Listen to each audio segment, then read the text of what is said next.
Hi friends! இன்னைக்கு உங்களுக்கு ஒரு அழகான ஸ்டோரி. ஒரு அழகான ஃபேமிலி இருந்துச்சு. அதில அம்மா, பொண்ணு, அப்பா சந்தோஷமா வாழ்ந்துட்டு வந்தாங்க. அப்பா ஒரு நல்ல கவர்மெண்ட் ஜாப்ல இருக்காரு. அப்பாவுக்கு பொண்ணு மேல அளவு கடந்த பாசம். அப்பா அந்த பொண்ண எந்த வேலையும் செய்ய விடுறதில்ல. சமையல் படிக்க வேண்டாம், வீட்டு வேலைகளும் செய்ய வேண்டாம். அம்மா சொல்லி புரிய வைக்க ட்ரை பண்ணுவாங்க. ஆனா, அப்பா உடனே சொல்லிருவார், "என் பொண்ணு இந்த மாதிரி வேலை செய்ய பொறக்கல. அவ ரொம்ப பெரிய ஆளா வரணும். அவளுக்கு முழு சுதந்திரம் குடுக்கணும்னு." அந்த பொண்ணுக்கு எந்த கண்டிஷனும் இல்ல. எத வேணாலும் பண்ணலாம். அம்மா சும்மா ஏதாவது பொண்ண கண்டிச்சா கூட, அப்பா இருக்கிற தைரியத்தில அந்த பொண்ணு அத காது குடுத்து கேட்கிறதே இல்ல. ஒரு நாள் காலேஜ்லேருந்து வந்த பொண்ணு அப்பாகிட்ட சொல்றா, "அப்பா காலேஜ்லேருந்து ஐவி போறாங்கன்னு." அப்பா எந்த பதிலுமே சொல்லல. உடனே அம்மா, "ஐவின்னா என்ன? எத்தன நாள் போறாங்கன்னு?" கேட்க, அப்பாவுக்கு கோவம் வந்துருச்சு. "நம்ம பொண்ணு நல்லவ. அவள சந்தேகப்படாத." அப்படின்னு அம்மாவ அடக்கி வச்சுட்டாரு. 3 நாள் முடிஞ்சு பொண்ணு வீட்டுக்கு வரா. ஏதோ ஒரு மாற்றம். அமைதியா இருக்கிறா. அம்மாவும் அவள எதுவும் கேட்கல.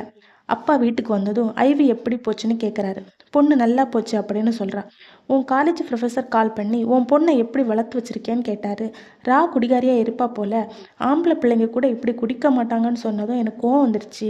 என் பொண்ணு அப்படி பண்ண மாட்டான்னு ஃபோனை கட் பண்ணி வச்சுட்டேன்னு சொல்றாரு. உடனே பொண்ணு, "சாரிப்பா, ஃப்ரெண்ட்ஸ் கம்பல் பண்ணனால குடிச்சிட்டேன். இனி குடிக்க மாட்டேன்னு" சொல்றா. அப்பா உடைஞ்சு போறாரு. சுதந்திரம் முக்கியம்தான். ஆனா வழிகாட்டுதலும் முக்கியம். வழிகாட்டுதல் இல்லாத சுதந்திரம் ஒரு குழந்தைய தவறான பாதையில கொண்டு